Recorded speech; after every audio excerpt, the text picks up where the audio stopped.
కేసీఆర్ గిట్ల తిప్పలు పెట్టిండా? ఏది ఉంటే గది బరాబర్ మీ పేరు మీద ఎంత భూమి ఉంటే గంతమ్మ పైసలు పడ్డాయి. ఇప్పుడు ఈయన 2 పంటలకు ఎగ్గొట్టిండు, పోయిన యాసంగి అంతకుముందు. ఇక ఇప్పుడు మళ్ళీ ఈ యాసంగికి ఇంతవరకు వాళ్ళే ఇస్తాడా, కోత పెడతాడా, మొత్తానికే మోసం చేస్తాడా తెలియదు. ఈసొంటి మాట తప్పినోడు నమ్ముదామా? రుణమాఫీ చేస్తా అన్నాడు, ఎంతమందికి అయింది, ఎంతమందికి కాలే? ఏ ఊర్లో పోయినా సగం మందికి అయింది, సగం మందికి కాలే. సగం మందికి ఎగబెట్టిండు. ఇవాళ పైన పోయి అయిపోయింది అంటాడు. నువ్వు రావా, ఏ ఊరికి పోదామో తెలంగాణలో అడుగుదాంపా అంటే రాడు, ముఖం సాటేస్తాడు. అంటే ఏది చూడు, బోనస్ ఎగబెట్టిండు, రుణమాఫీ ఎగబెట్టిండు, పంటల బీమా ఎగబెట్టిండు, రైతు బంధు 2 సార్లు ఎగ్గొట్టిండు. ఇగో ఈ రకంగా దేవుని మీద ఒట్టు పెట్టి ఆడ పెట్టిండు. మన ఏడుపాయల అమ్మవారి మీద ఒట్టు పెట్టిండు, యాదాద్రి లక్ష్మీనరసింహస్వామి మీద ఒట్టు పెట్టిండు, జహాంగీర్ పీర్ దర్గా మీద ఒట్టు పెట్టిండు, మెదక్ చర్చ్ మీద ఒట్టు పెట్టిండు. 15 ఆగస్టు కల్లా అందరికీ రుణమాఫీ చేస్తా అన్నాడు. తెలంగాణలో సగం మందికి గాలి ఇప్పటికి. అంటే ఇక దేవుని మీదనే ఇమానందిని మాట తప్పినోడు మనిషి ఆవాడు. ఇక ఏదైనా చేస్తాడు రేపు. అసంటోని మాట నమ్ముదామా? ఇలా ఆలోచన చేయండి. నేను అడిగే, ఇప్పుడు కేసీఆర్ ఉండంగా 1,116 కళ్యాణ లక్ష్మి షాది ముబారక్ అన్నాడు, ఇచ్చిండా? 2,000 అన్నాడు, ఇచ్చిండా? కేసీఆర్ కిట్ అన్నాడు, ఇచ్చిండా? కరోనా వస్తే 10 కిలోల బియ్యం ఫ్రీగా ఇచ్చిండా? మంచినీళ్ళకి తిప్పలు ఉంటే నల్లబెట్టి నీళ్ళ సౌలత్ చేసిండా లేదా? నీళ్ళ సౌలత్ అప్పుడు కరెంట్ ఉండకపోవు బాయికాడ. కేసీఆర్ వచ్చినాక మంచిగా కడుపు నిండా బాయికాడ 24 గంటల కరెంట్ ఇచ్చిండా? ఇవన్నీ కొద్దిగా మాట అంటే కొత్త సంసారమైన తనలాడిండు కేసీఆర్ చేసిండు. ఈ రేవంత్ రెడ్డికి ఏం పుట్టింది? కొత్త ఇయ్యకపోతేవి, ఉన్నాయి కూడా ఎగబెట్టబడితివి. కొత్త ఇచ్చిందేమి లేదు. చీరలు బంధు, చేపలు బంధు, గొర్రెలు బంధు, రంజాన్ కా తోఫా బంధు, బతుకమ్మ చీరలు బంధు, కేసీఆర్ కిట్ బంధు, న్యూట్రిషన్ కిట్ బంధు, పిల్లలు చదువుకునే పిల్లలకు fees reimbursement, SC ST BC పిల్లలకు ఆ ఫీజు రియంబర్స్మెంట్ పైసలు కూడా బంద్ పెడితే పిల్లల చదువులు కూడా ఆగమైపోయిన పరిస్థితి వచ్చింది. బస్సులు కూడా బంద్ అనట మా అక్క అంటుంది. ఏమైందమ్మా? బస్సులు బంద్ పెట్టిండా?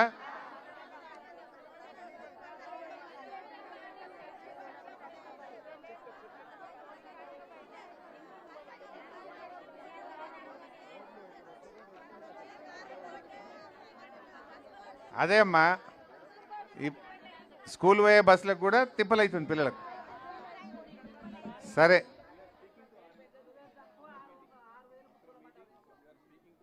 ఓకే. అయితే నేను మీ అందరినీ కోరేది ఒక్కటే, బంగారం ధర పెరిగినది. సరే, రేవంత్ రెడ్డి తులం బంగారం ఇచ్చుడేమో కానీ 80,000 ఉన్నది 1,60,000 అయిపోయింది. 1,68,000 ఇవ్వాలి ఇంకా, అంతేనా? బంగారం ఫ్రీగా ఇచ్చిందేమి లేదు, ధర మాత్రం డబుల్ అయిపోయింది, కొండెక్కింది. అది కొండెక్కింది. సో దయచేసి అమ్మ నేను మీ అందరినీ కోరేది ఒక్కటే, దయచేసి మనల్ని మోసం చేసిన రేవంత్ రెడ్డికి బుద్ధి చెప్పుండ్రు.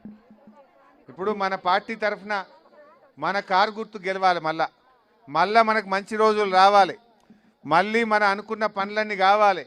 కేసీఆర్ గెలిచి ఉంటే ఈ పార్టీకి 4,000 పింఛన్ పడుతుండే మీకు. ఆయన 200, 1000 అంటే 1000 చేసిండు మొదలు, మలతాప 2,000 అంటే 2,000 చేసిండు.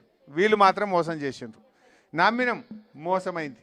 అదే కేసీఆర్ గెలిచి ఉంటే 4,000 పడు. ఇవాళ ఆగమైంది. రైతు బంధు ఆగకపోవు మనకు. ఇవాళ ఒకటొకటి అన్నీ మోసం అవుతా ఉన్నాయి. నేను మీ అందరినీ కూడా కోరేది, ఈ తాప మాత్రం మన అభ్యర్థులు కారు గుర్తుకు ఓటేసి మీరు ఎవరైనా సరే, ఇప్పుడు 20వ వార్డులో మన రామకృష్ణ, గీతా రామకృష్ణ పోటీ చేస్తున్నారు. దయచేసి గీతమ్మను గెలిపియండి. 10వ వార్డులో పూజారి ప్రమోద రాజు గారు పోటీ చేస్తున్నారు, వారిని గెలిపియండి. 11వ వార్డులో బేబీ కృష్ణ, బెండ కృష్ణ, బేలె కృష్ణ మా తమ్ముడు పోటీ చేస్తుండే, తమ్ముడిని గెలిపియండి. అదేవిధంగా 13లో రావుల ఆంజనేయులు గారు లేడా, ఆడున్నాడు, రావుల ఆంజనేయులు గారు ఉన్నారు. 14లో వీరేష్ తమ్ముడు నిలబడ్డాడు. 15లో మా ప్రభాకర్ రెడ్డి గారు సోలక్పల్లి.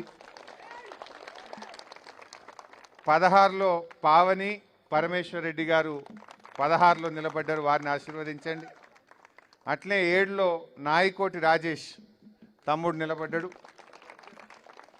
సో ఈ రకంగా వీళ్ళందరినీ కూడా గెలిపించండి. మరి రామకృష్ణ కూడా పార్టీలో మంచి కార్యకర్త, ఉద్యమకారుడు, మొదటి నుంచి కూడా కష్టపడి తెలంగాణ కోసం కూడా పనిచేసిండు. వారిని కూడా గెలిపియండి. నేను మీ అందరితో ఒకటే కోరేది, మనకు కొన్ని బాధలు ఉన్నాయి. మనకు బస్సు పెరగాలి, ఆ కంజర్ల రోడ్డు మంచిగా లేదు, ఆ రోడ్డు కావాలి. అదేవిధంగా మనకు కాలుష్యం సమస్యలు ఉన్నాయి. ఆ క్రషర్ల దుమ్ముతోని కూడా చాలా ఇబ్బంది జరుగుతూ ఉంది. లైట్లు కూడా సరిగా లేవు. కొన్ని సీసీ రోడ్లు, మోరీలు కూడా కావాలి. ఇవన్నీ యూరియా బస్తాలా? ఇక యూరియా బస్తాలంటే కరెక్టే అమ్మా. చేస్తా బిడ్డ, చేస్తామ్మా. ఇప్పుడు ఏమైందంటే కేసీఆర్ ఉన్నప్పుడు ఆటో డ్రైవర్కి ఫోన్ చేసి 4 సంచులు వేసుకురారా అంటే వాడు వేసుకొచ్చి ఇంటికాడ వేసిపోయాడు. యాదుకుందా? ఎప్పుడన్నా కేసీఆర్ ఉన్నప్పుడు యూరియా బస్తాకు తిప్పలైందా? లైన్ కట్టినామా? కాంగ్రెస్ వచ్చింది, మళ్ళీ యూరియా బస్తాలకు తిప్పలవుతుంది.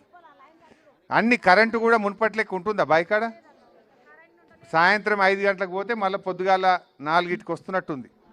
మున్పట్లాగా బాయిల కాడ కరెంటు ఉంటలేదు, మున్పట్లాగా యూరియా వస్తలేదు, మున్పట్లాగా రైతు బంధు పైసలు పడతలేవు. అన్నీ మళ్ళీ బాధలే వచ్చినాయి. కానీ ఇలా ప్రజలకు కూడా అర్థమైంది.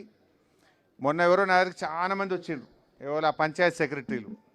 అన్ని బాధలు చెప్పుకుంటున్నారు. అన్న కాంగ్రెస్ వచ్చినాక అప్పుల పాలైనమే, అన్న మాకు పైసలు వస్తలేవే, కాంగ్రెస్ వచ్చినాక ట్రాక్టర్ల డీజిల్కు పైసలు లేవే, అంత ఆగమాగం అవుతుందని చెప్పిండ్రు.